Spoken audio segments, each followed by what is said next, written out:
Vous êtes sur Radio Sans Chaîne. La radio qui donne la parole à celles et ceux qui ne l'ont pas.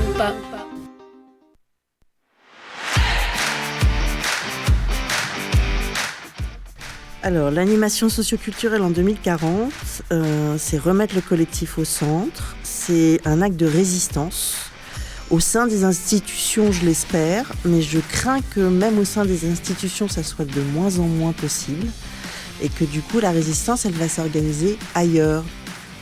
Pour moi, c'est vraiment cette responsabilité individuelle, mais dans les actions collectives. Se battre pour penser le sens de l'animation, mais aussi se battre en amont pour penser les espaces depuis la pensée.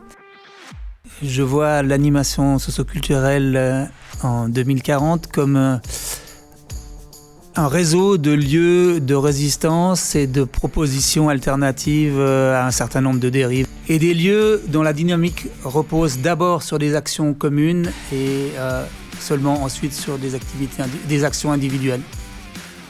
Une lutte incessante pour le sens. Pour moi, l'animation socioculturelle en 2040, elle sera en acceptation de ses paradoxes et en conscience de son potentiel. L'animation socioculturelle en 2040, elle aura su adapter sa communication, déjà au public qu'elle accompagne, qui sont en perpétuel mouvement, mais aussi malheureusement ou heureusement aux réalités politiques et des instances dirigeantes qui nous tutellent. Pour moi, ce serait revenir à l'essentiel et à l'essence même du métier. Inspiré par les propos des étudiants, me vient cette envie de reconnaître l'animation culturelle comme étant un rempart réel au fascisme, à l'impérialisme et au rapport de domination. En se positionnant vraiment comme un soutien et un développement de la collectivité, de recroire en l'intelligence collective comme un rempart finalement où on peut être ensemble et recroire en la part vivante et bonne de l'humain. Et pour ça, il faut se positionner fortement dans un monde clivant. L'animation à l'horizon 2040, c'est quoi ? On est 3 étudiantes de la Haute École de Travail Social à poser cette question et on l'a aussi posée à d'autres. Vous venez d'entendre les voix de personnes professionnelles dans l'animation socio-culturelle qu'on a interviewées hier. C'est des personnes qui viennent de différents milieux, DMS, maisons de quartier, handicap, addiction, vulnérabilité psychologique. Et durant cette émission, vous allez en entendre encore d'autres. Et là, vous êtes avec nos voix. La mienne, Nico, j'ai 40 ans. Et en 2040, j'en aurai 54. Bonjour à tous, moi c'est Kezia, j'ai 30 ans. Et en 2040, j'en aurai 44. Et moi c'est Alix, j'ai 20 ans. Et en 2040, j'en aurai 34. Pourquoi 2040 ? Pourquoi on a pris cette date ? 2040 parce qu'à la fois ça laisse le temps de se projeter, mais en même temps c'est très vite là. On est dans une société qui avance de plus en plus vite, donc moi je vois ça comme une manière de se laisser du temps, mais aussi d'être prêt à ce qui est déjà à notre porte. Et on se greffe aussi un projet de la Haute École de Travail Social qui s'appelle Horizon Social 2040. Et nous, on vient se greffer en parlant de l'animation socioculturelle à l'horizon 2040 pour vraiment mettre un focus sur notre profession à nous. Oui, parce que notre profession, c'est l'animation socioculturelle. On est en train de se spécialiser là-dedans. Et donc, dans cette spécialisation, on apprend à aller en recherche, à aller rencontrer des personnes, des lieux. On en a exploré plusieurs. On s'est retrouvés, alors oui, dans l'informel, dans l'apéro, mais aussi dans des moments de travaux avec des tables sur lesquelles sont moult feuilles, ordinateurs ouverts. On a écrit sur des feuilles de flipchart. On est allé voir une armoire dans laquelle traîne tout l'héritage de l'animation socio-culturelle à l'école. Et encore tant d'autres lieux qu'on va vous raconter maintenant. Donc là, on a chacun 3 enjeux à vous partager sur l'animation en 2040.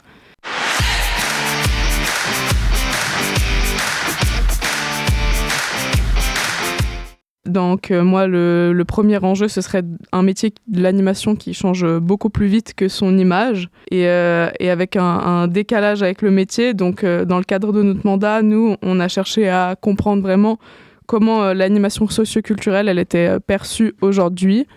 Et pour cela, on a commencé par réaliser un porteur de parole auprès d'étudiantes en travail social et d'étudiants, donc des éducateurs, des assistants sociaux et aussi des animateurs, en leur proposant de compléter une phrase autour du métier d'animateur et d'animatrice socio-culturelle.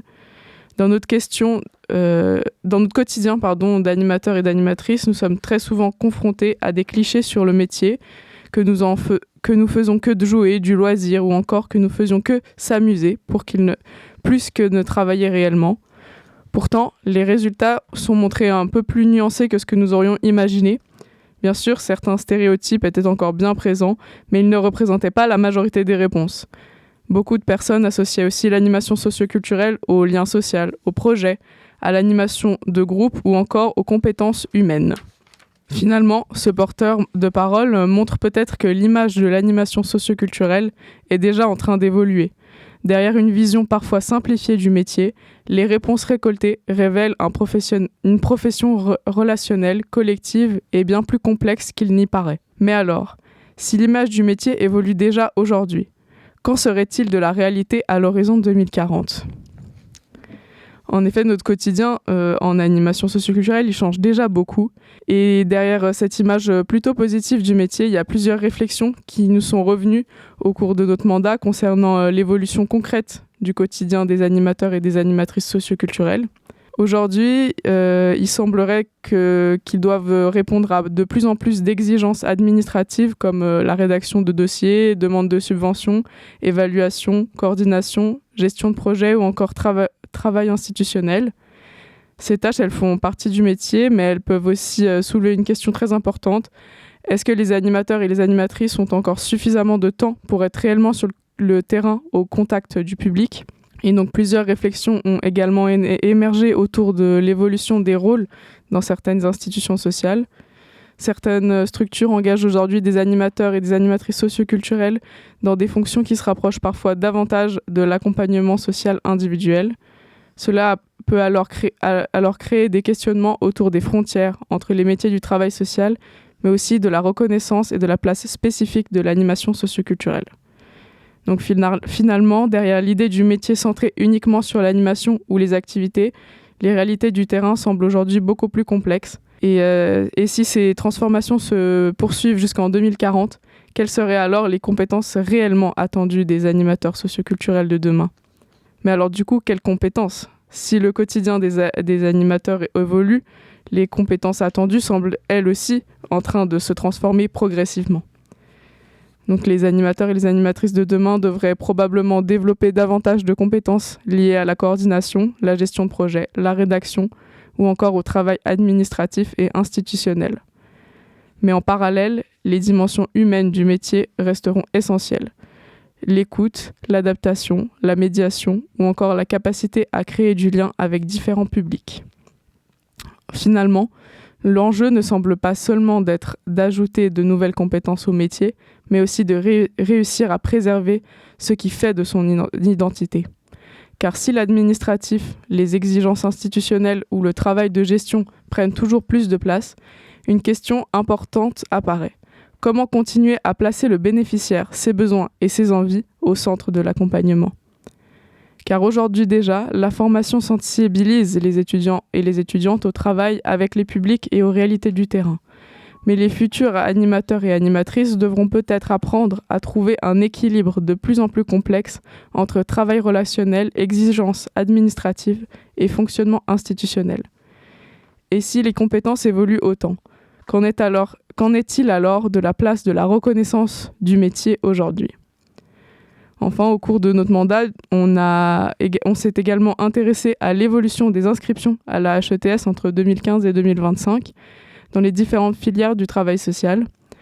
Des données montrent que l'éducation sociale reste aujourd'hui la filière qui rassemble le plus grand nombre d'étudiants et d'étudiantes. L'animation, quant à elle, reste la filière avec le moins d'inscriptions sur l'ensemble de la période observée. Pourtant, les chiffres montrent aussi une progression des inscriptions en animation socioculturelle depuis 2022.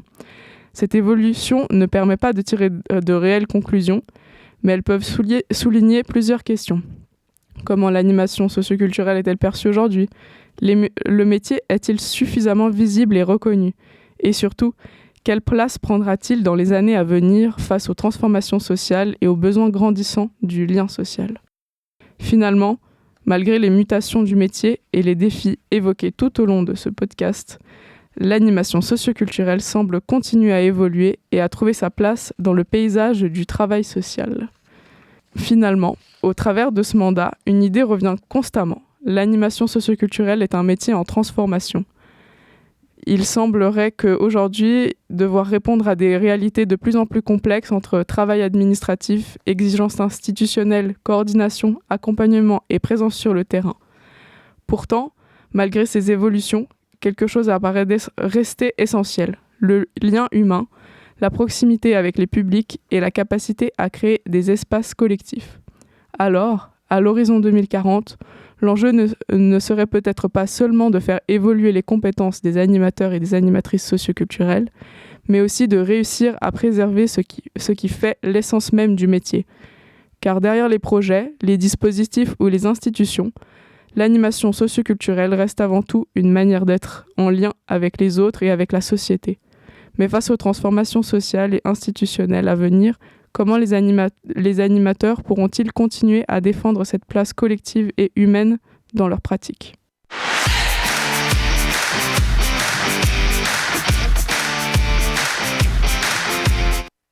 Dans ma recherche, j'ai traversé des moments de désespoir.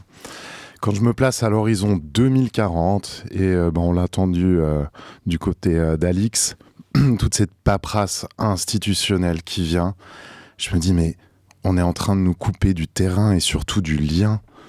Quand je vois des gouvernances hiérarchiques, quand cette nouvelle gestion publique qui génère et qui crée de la paperasse, moi je désespère. Et puis quand je me dis que pour aller en 2040, on va devoir passer par les années 30, j'ai ce petit sentiment que nos années 30 des années 2000 ressemblent aux années 30 du XXe siècle, avec cette montée du fascisme. On parle aujourd'hui de démocratie illibérale à l'international, et on voit aussi un néolibéralisme s'installer qui nous coupe toujours des autres, cherchant à nous mettre de manière dépendante, de vivre de manière indépendante, des autres. Alors dans cette recherche, j'ai aussi eu des rencontres, Dieu merci, qui m'ont réenchanté. Notamment quand on parle du sens de l'animation socioculturelle, ou surtout quand j'entends le mot collectif, je vibre. Alors mon enjeu, il est autour de cette résistance collective. Parce qu'on est dans un contexte capitaliste. Et dans ce contexte capitaliste, on est face à un mode de pensée individualiste. C'est une manière de séparer pour mieux gouverner. Parce que les enjeux, ils sont dans le pouvoir. Où est le pouvoir ? Qui a le pouvoir ? Dans l'animation, on cherche à redonner le pouvoir au peuple. Cette parole des minorités, des gens à la marge, c'est nos publics. Quand on va en EMS, on est face à des gens qui sont marginalisés parce qu'ils sont plus productifs. Quand on est avec des personnes en situation de handicap, on est avec des personnes à la marge de la société. Rien n'est fait pour elles. Alors on leur crée des institutions dans lesquelles on est là pour les éduquer. Quand on est avec des personnes dans la grande précarité, on est encore à la marge de notre société. Parce que le capitalisme va encore creuser cet écart entre les riches et les pauvres. Et les riches s'enrichissent et les pauvres se paupérisent.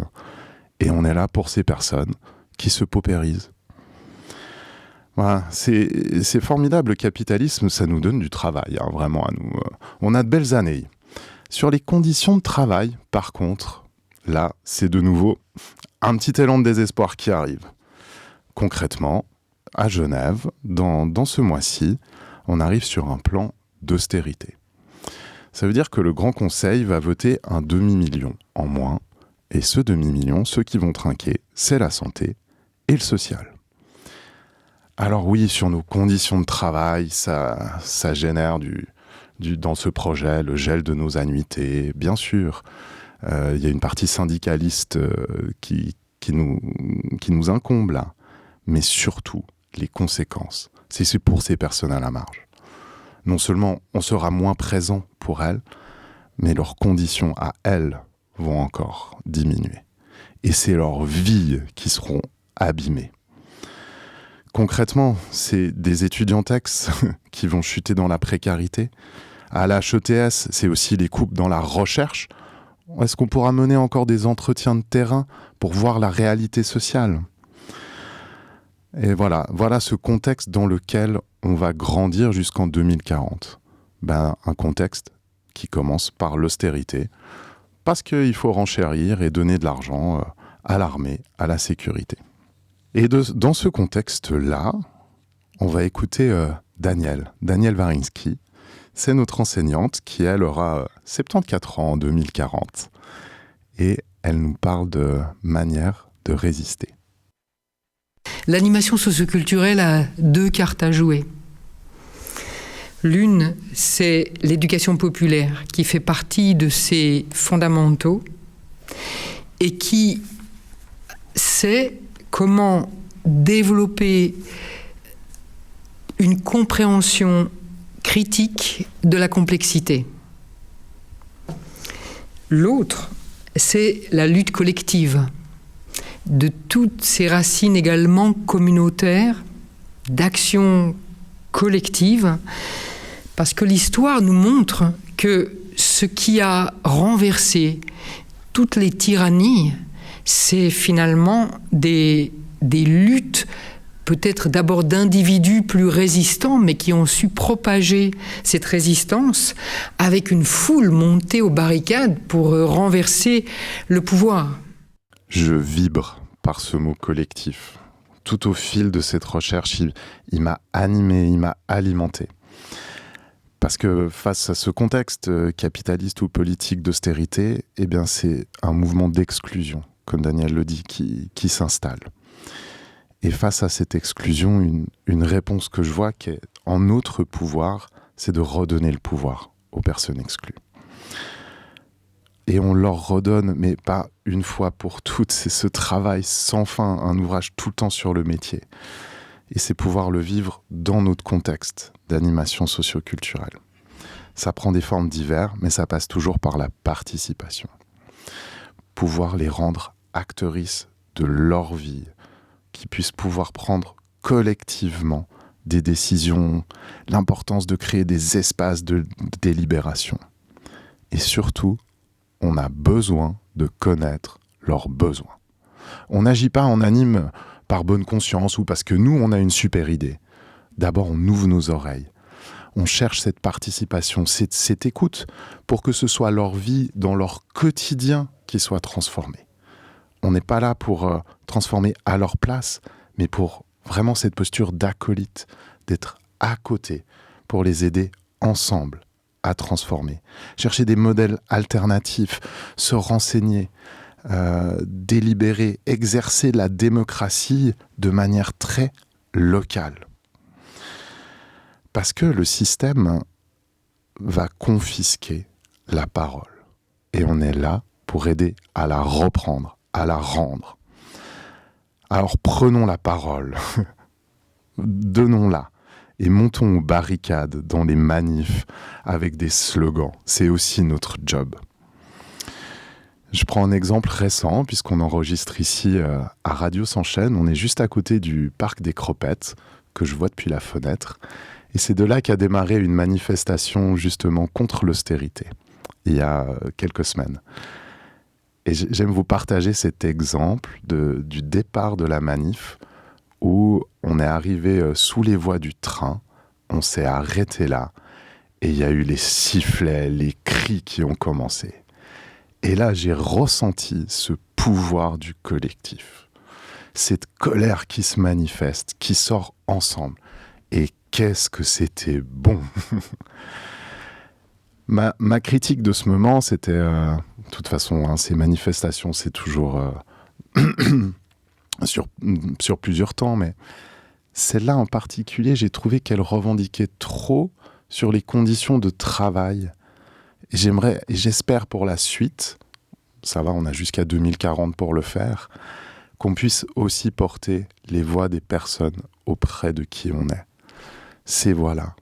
Que dans ces manifs, on puisse aussi apporter des aînés en chaise, pourquoi pas, à amener les enfants des maisons de quartier qui auront moins d'espace d'accueil, qu'on puisse amener des personnes en situation de handicap qui nous disent leur vision et leur concrétude et leurs besoins. Alors, il y a la manif pour y répondre, mais il y a aussi plein d'autres modèles. Et là, vous allez entendre un autre exemple qui nous vient du Valais. C'est Fabien Moulin à qui j'ai tendu le micro. Il est enseignant à la HETS à Sierre.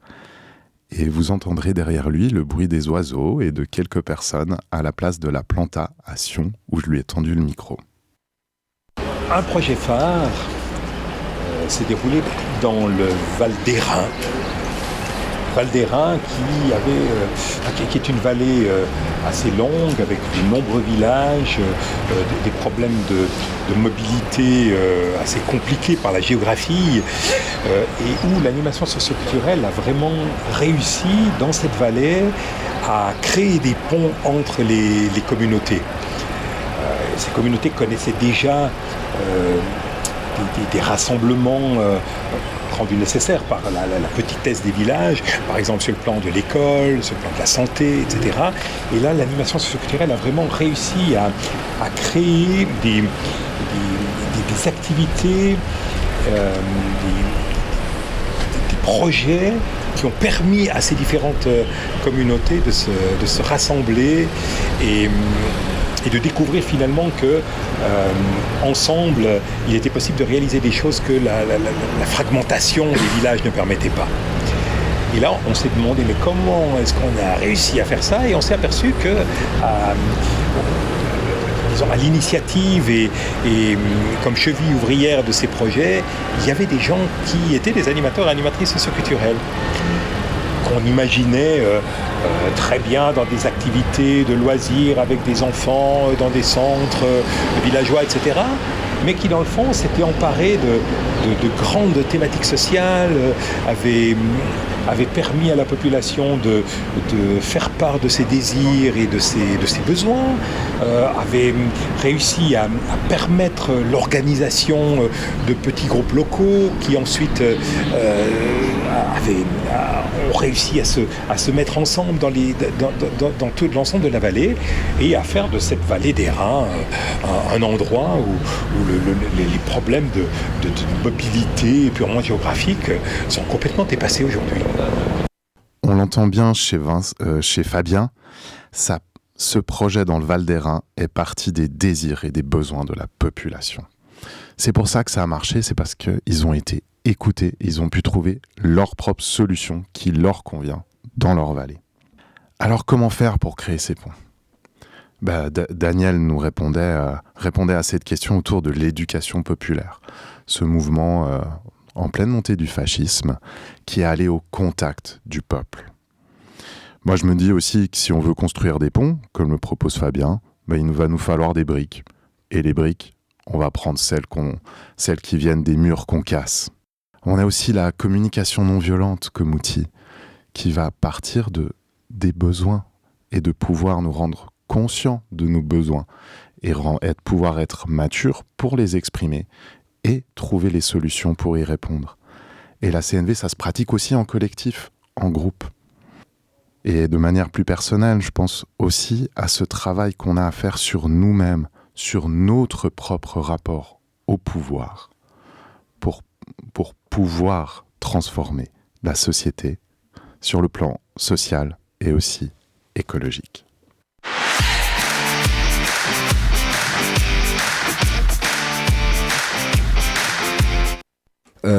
J'ai choisi de retourner sur le terrain où j'ai effectué ma formation pratique numéro 1, qui est la maison de quartier Préambule, où j'ai eu la chance de pouvoir avoir des entretiens avec deux anciens collègues, mais deux collègues actuels de l'animation, Zaka Merzouk et Didier Arnoux.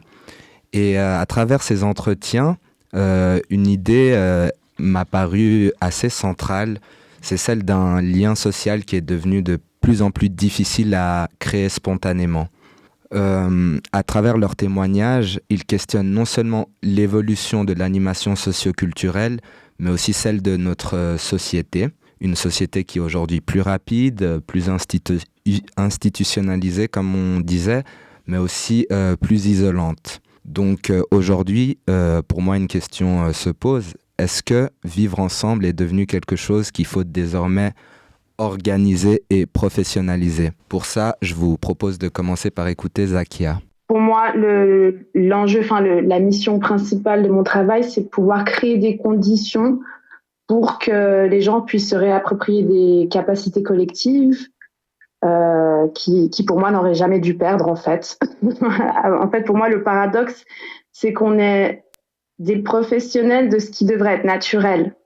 Je pense que l'animateur idéal, c'est celui dont on n'a plus besoin. Donc nous, on est là pour créer du lien et pour encourager la citoyenneté et que les gens puissent se réapproprier des capacités collectives et favoriser le vivre ensemble. Qu'est-ce que je pourrais dire d'autre? Voilà, on est des professionnels du lien social, de la fête, de la solidarité. Et pour moi, vraiment, c'est des choses qui, historiquement, n'ont jamais vraiment eu besoin d'être professionnalisées. Parce que, avant, les gens, ils faisaient la fête sans demander d'autorisation. Les aînés, ils avaient une place sans qu'on leur aménage. Puis les enfants, ils étaient portés par la communauté sans forcément avoir des projets pédagogiques. Mais ça, c'est vraiment si on retourne en arrière. Donc pour moi, l'essentiel de ce métier, de ma vision à moi, c'est de pouvoir travailler à sa disparition et puis de créer des conditions pour que les gens puissent retrouver leur capacité d'agir en collectivité et de investir l'espace public, ce qu'ils n'auraient jamais dû perdre avant. Donc voilà, c'est un peu ma vision. Voilà, quand elle dit que les animateuristes sont des professionnels de ce qui devrait être naturel, on parle ici de lien social, d'entraide, de la place des enfants ou encore des solidarités entre voisins. Et du coup, ce témoignage, il soulève une question importante. Pourquoi aurait-on aujourd'hui besoin de professionnels pour recréer du collectif? Mais on a aussi, du coup, hier, comme tu évoquais, Nicolas, tout à l'heure, eu ces moments de débat avec d'autres professionnels animateuristes de tout horizon. Durant, en fait, ces débats, on a certaines personnes qui ont aussi rappelé que le lien social, il n'a peut-être jamais été totalement naturel.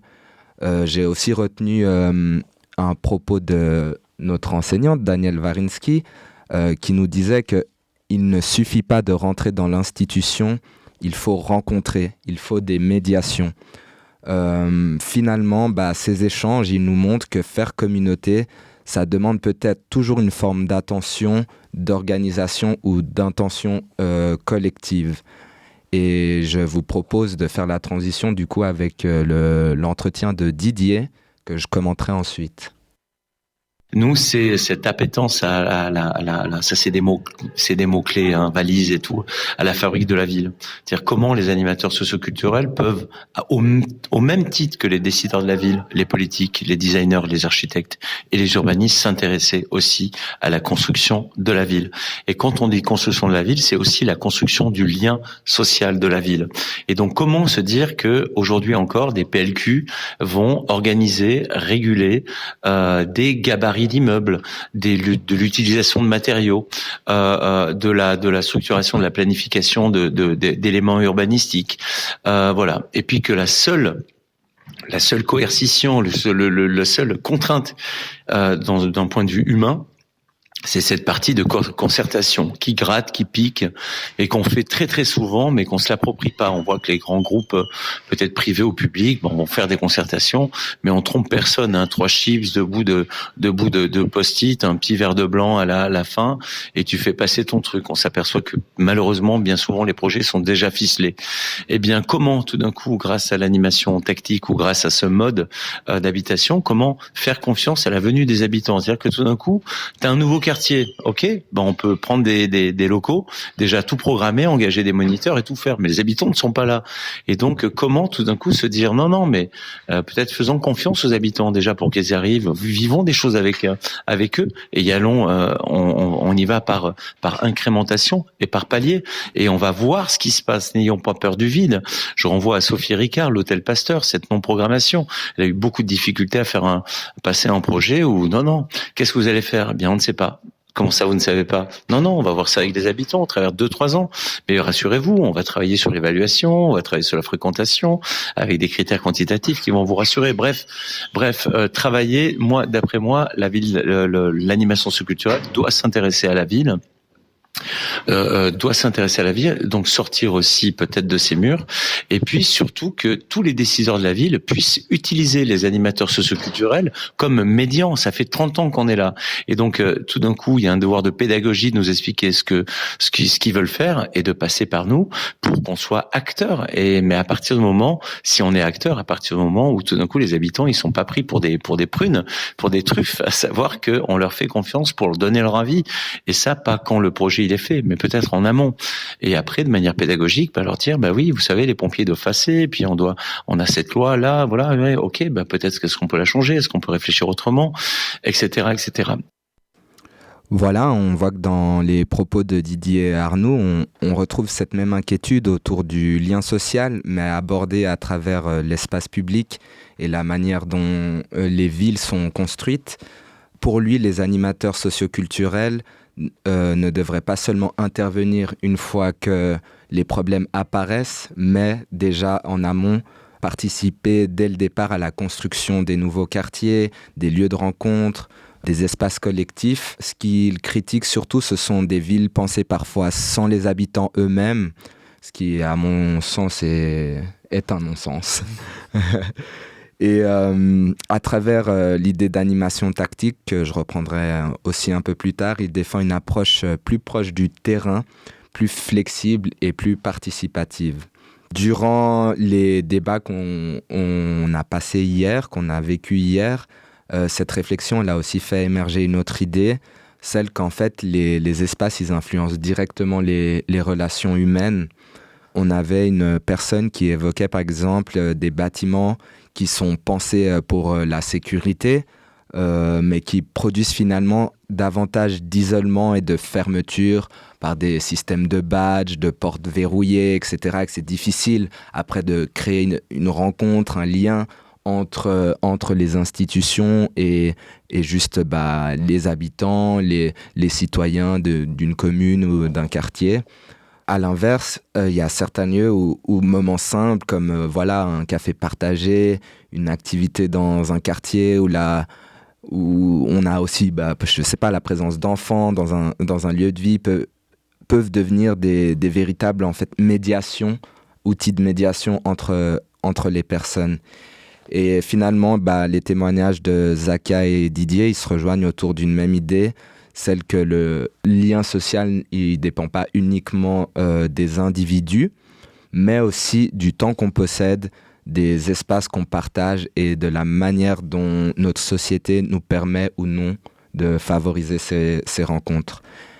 Et donc, pour conclure cette analyse, on peut retenir qu'à travers ces 2 entretiens, on comprend que l'avenir de l'animation socioculturelle, elle est profondément liée aux évolutions de notre société. Derrière les activités comme les projets ou les maisons de quartier, les animateuristes, ils travaillent aussi autour de questions bien plus larges, comme comment vivre ensemble, comment créer du collectif et quelle place laisser à l'humain dans la ville de demain.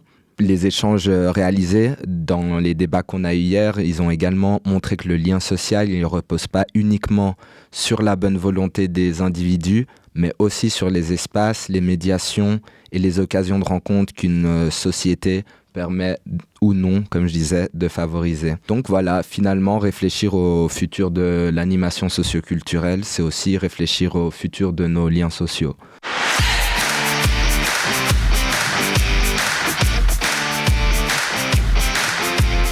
Pour finir, on va parler de nos visions de l'animation en 2040. On fait un peu sous forme de talk show, en se posant et en se répondant des questions. Et on trouvait important justement de pouvoir interagir sur nos visions. Parce que le but, c'est pas d'avoir notre vision individuelle, c'est de la partager. Alors pour vous, ce serait quoi votre vision, votre utopie pour 2040, pour l'anime ? Alors, écoute, pour ma part, ma vision pour 2040, ce serait peut-être une animation socioculturelle encore plus proche des habitants et du quotidien. Une animation qui ne resterait pas uniquement dans les structures, mais qui continuerait à investir les rues, comme tu disais tout à l'heure, les manifestations, les parcs, les cours d'immeubles, les espaces publics pour créer ces occasions de rencontre. Ouais, moi, je rebondis sur une chose qu'Alix a dit en parlant de la reconnaissance du métier, ou une compétence aussi de cette dimension humaine. Pour moi, la reconnaissance, elle ne va pas s'attendre des institutions, mais justement de nos participants textes, les personnes avec qui on est. Elle vient d'en bas. C'est de là qu'elle vient, cette reconnaissance. Et une compétence que j'ai entendue hier, vraiment dans un savoir-être, c'est de savoir reconnaître cette grâce de l'instant, de ces moments qu'on peut partager. Et du coup, ça me donne envie d'en partager. Moi, je suis moniteur à Cap Loisirs, donc qui travaille dans le domaine du handicap mental avec des personnes avec le trouble du développement intellectuel. Et on vit des temps de loisirs, donc culturels, des camps. Et là, je vous parle d'un week-end qui avait pour thème l'Argentine. Alors, on s'est retrouvés, c'était mixé, donc il y avait des personnes du secteur sensoriel, donc polyhandicap, ou des autonomes et semi-autonomes, à faire la fête ensemble. Je voyais les chaises qui commençaient à danser. On était avec la musique des monos à la guitare, à l'accordéon, au chant. Et il y avait cet instant de grâce où là, c'était donné, une forme de communion. Alix, toi, ce serait quoi ta vision, ton rêve pour 2040 ? Moi, je pense qu'il y a une chose qui n'a pas été dite vraiment ni dans nos interviews, ni nous dans nos discussions, c'était la place du numérique en 2040. Et je pense que c'est quand même quelque chose qui doit être pensé, surtout nous en animation. On voit aussi l'arrivée de l'intelligence artificielle et... Ouais, je ne sais pas comment on pourrait imaginer du coup nous notre futur d'animateurs et d'animatrices socioculturelles avec en plus cette montée du numérique, de l'intelligence artificielle. Au final, est-ce que, je sais pas, je me pose la question, est-ce que nos futurs collègues animateurs et animatrices, ils vont demander simplement à une IA générative, est-ce que tu pourrais me trouver une animation ? Et en fait, je trouve ça dommage de perdre la réflexion justement de qu'est-ce qui pourrait être chouette avec mon public. Donc voilà, je pense que c'était aussi important de rajouter cette notion, notamment auprès d'un public plutôt enfant. Finalement, est-ce que on va se trouver avec des espaces d'accueil libre où les enfants seront de plus en plus devant les écrans, de même que la difficulté d'une personne âgée à gérer, je sais pas, ses comptes via le numérique ou payer une facture avec un QR code. Je pense que ça ouvre plein de questions. J'ai envie de réagir parce que une des personnes avec qui j'ai eu un entretien, Didier Arnoux, avait évoqué lors de notre discussion cet impact du numérique, et pour le coup c'est une personne qui n'appréhende pas en fait, qui n'a pas peur de faire avec la nouveauté, mais qui au contraire veut l'embrasser, veut s'en servir comme nouvel outil en fait pour développer des stratégies. Alors ça ne veut pas dire tout remettre aux mains de l'intelligence artificielle, du numérique, etc. Mais c'est de savoir comment on peut l'exploiter afin d'approfondir, continuer de développer nos savoir-faire, nos compétences, en étant toujours, entre guillemets, maître de ce nouvel outil. Ouais, je saisis la balle sur cette question de l'intelligence artificielle. Moi, là-dessus, je suis assez vieux réac. Voilà. Pour beaucoup de choses, je suis libéral, mais alors pour ça, je mets mon côté réac. Alors, je peux entendre que ce soit utilisé, mais s'il vous plaît, les animateuristes, jamais n'allez demander à l'intelligence artificielle les besoins de votre public. Allez demander à votre public directement, quoi. Alors, complètement d'accord. Complètement d'accord. Et j'aime aussi opposer l'intelligence artificielle à l'intelligence collective. Et ça, on ne sera jamais remplacé. Et on ne sera jamais remplacé même s'il y a des robots qui vont auprès des gens de la rue pour leur filer de la bouffe lyophilisée ou je ne sais quoi encore de pire, quoi. On a une chaleur humaine, une présence. On peut faire circuler des émotions que l'IA, que la robotique, que l'humain augmenté jamais ne pourront toucher. On va sur une dernière utopie. Oui, alors on a fait une interview avec Nico, on est allé voir Arnaud Moreillon. Arnaud Moreillon, directeur opérateur à la FASE, donc la Fondation pour l'animation socioculturelle à Genève. Parmi des enjeux qu'il a pu aborder, c'était la question de l'égalité des genres et des sexes dans les dispositifs d'animation socioculturelle qui semblait vraiment poser une place importante, que ce soit dans les maisons de quartier, les ateliers, les résidences et les EMS. Et puis, alors moi, ce qui me ferait rêver, c'est la place des filles. C'est qu'on ait un espace public sur lequel les filles et les garçons sont ensemble.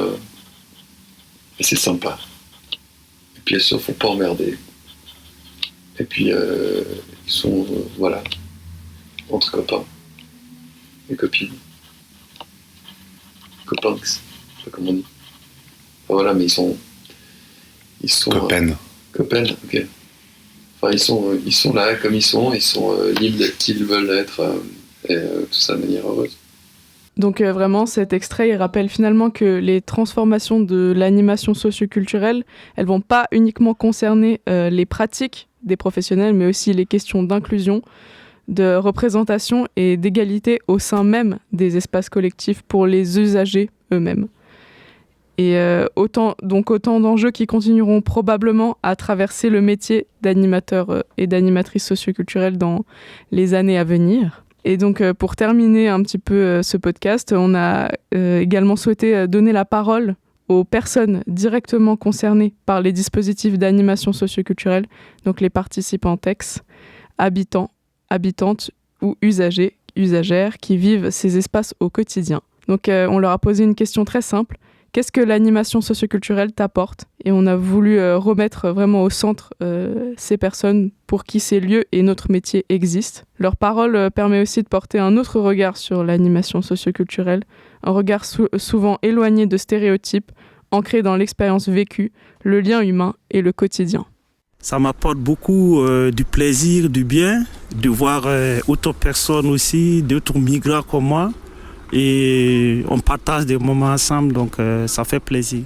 Est-ce que tu aimes la maison de quartier ? Est-ce que tu aimes Préambule ? Oui, parce qu'on peut faire du vélo, on peut jouer à cache-cache, on peut jouer au loup, on peut faire un atelier de bois. J'avais fait un oiseau, je l'ai amené à la maison pour décorer. Qu'est-ce qu'ils font, les animateurs ? Ils servent à quoi ? Ça sert à t'aider quand il y a un problème. Ils peuvent t'aider quand tu sais pas faire un truc. Quand tu peux pas faire du vélo, ils peuvent t'aider deux fois. Quand tu t'es fait mal quelque part, ils peuvent t'aider aussi. Ça occupe l'esprit, ça donne... on n'est pas tout seul, quoi. Du coup, c'est ça qui... On peut être avec d'autres gens. Ouais. C'est ça que j'aime bien, j'ai beaucoup aimé, ouais. Ok. De découvrir des endroits, de faire des camps, comme on a été des fois en vacances, enfin, ouais. Qu'il y a longtemps que je connaissais plus le partir. Et toi alors, tu aimes la maison de quartier ? Oui. Ouais. Pourquoi ? Qu'est-ce qu'on fait à la maison de quartier ? On bricole, on dessine, Ouais. On fabrique plein de trucs et je suis toujours content quand j'arrive à la maison. Ok, t'es content quand tu arrives à la maison parce que t'as le sentiment d'avoir appris des choses, d'avoir joué avec les copains. Qu'est-ce que tu veux nous dire? Pas grand-chose, mais c'est génial. Ça apporte le fait que ça m'a permis de m'occuper pendant les moments où je faisais tout ça. J'étais pas toute seule. Ça permet d'avoir un lien social avec les gens. Elle t'apporte quoi, l'animation? Un petit peu de suivi, un petit peu de rappel quel temps on vit, où on est. Et puis quand tu vas au marché aussi? Ça arrive, oui. Quand je suis allée il y a 2 semaines. C'était bien, le marché? C'était bien, mais on n'était pas beaucoup. Elle me rappelle un petit peu comment on faisait, nous, quand on allait au marché. On est où ici alors aujourd'hui? À la buissonnière. Et la buissonnière, ça fait partie de... La maison de quartier. Vous aimez bien Préambule, vous? Oui. Oui, un peu ou oui, beaucoup? Beaucoup. Pourquoi on aime beaucoup Préambule alors? Parce qu'on fait beaucoup d'activités. On joue avec la nature et on rencontre des nouvelles personnes où on peut devenir amis. C'est important parce qu'après, tu peux aussi connaître plein de choses en plus. Cool aussi, il y a plein de groupes d'amis comme ça. Il n'y en a pas qui sont tout seuls. Au revoir.